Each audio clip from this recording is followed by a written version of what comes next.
Welcome to my channel Learn by Watching. Phonics. Today we are going to see phonics. CK. So ரெண்டுமே ஒரே sound தான். It makes the sound K. எப்ப இந்த K ரெண்டு ஒண்ணா வரும்? Short vowels வரும்போது A, A, E, A, A அப்படின்ற ஷார்ட் வவல்ஸ்க்கு பக்கத்தில் கன்ற சவுண்டு வந்துச்சுன்னா சியும் கேவும் ஒன்றா வரும். Let's see the examples for that.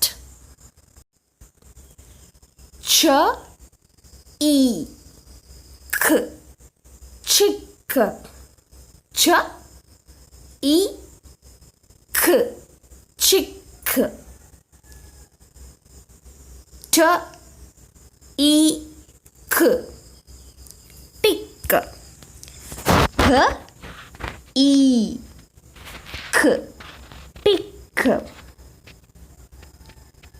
s, a, k, sack. s, a, k, sack.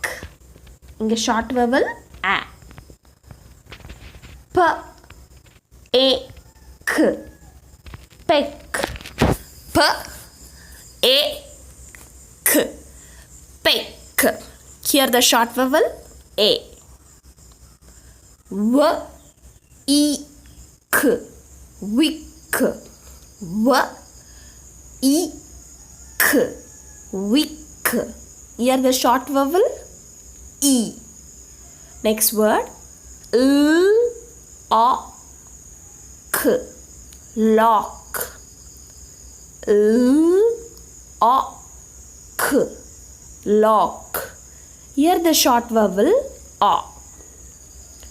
d, a, k, duck. d, a, k, duck. Here the short vowel a. ck makes the sound k. Remember? Okay, thank you.